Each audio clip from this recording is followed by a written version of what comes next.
It's Wednesday, April 8th, 2009. I'm Will. Rob's on assignment, and this is Political Lunch. Welcome back to The Lunch. Today we start in the ivy-choked halls of Harvard University, where Congressman Barney Frank was kind enough to at least attempt to enlighten young minds yesterday at the Kennedy School of Government.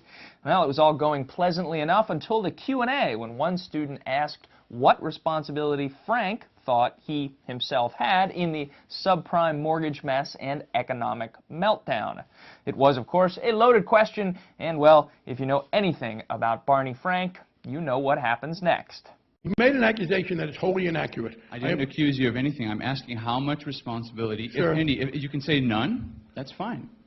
I think you're being disingenuous, to be honest, when you say you haven't made an accusation. You said it happened on my watch. Rarely, I've never heard anybody say, good for you, it happened on your watch. That's accusatory. You're entitled, look, you're entitled to be critical. I think it's fair to you to ask, what is it you think I should have done?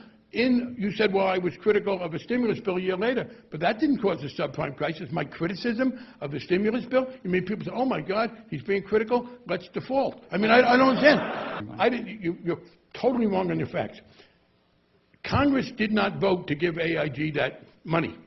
And this is an example of the right wing's effort, frankly, to try and change the subject from getting regulation. Stop labeling him. Just answer the question. I am labeling. I think labels are important, and I think that there is a systematic right-wing attack to try and divert the blame for the deregulation. Back in Washington, President Obama was back in Washington, minus a few members of the White House traveling press corps who managed to get left behind in Istanbul, then proceeded to complain loudly about it via, what else? Twitter. But of course, these days, the president has other things on his mind, things like, say, the federal budget, which he'll have to cajole Congress into agreeing upon one last time once they get back to work next week.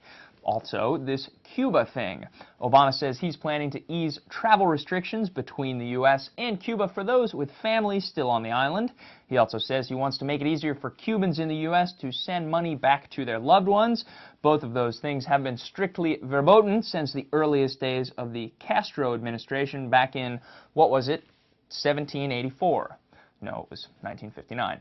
With that and much, much more on his plate, the president, we can imagine, might be a little peeved to learn that some members of his own party's chattering class, namely one James Carville, is less than pleased with the results of the president's just concluded week-long foreign tour. Carville told the LA Times, quote, "Foreign trips aren't what they used to be. We've got a recession back here." To which Obama responded, "Hey, James, thanks for nothing." No, he didn't really say that. But the national politics and the inside baseball yesterday were no doubt eclipsed by the big news that the Vermont state legislature had overridden Vermont Governor Jim Douglas's veto of a bill legalizing gay marriage in that state. Vermont is now the fourth state in the union to recognize gay couples as fully equal in the eyes of the law, behind Massachusetts, Connecticut, and most recently Iowa. New Hampshire is currently considering a similar provision. We'll stay on top of that one and all the other political news you need to know here at Political Lunch. We'll see you on Friday.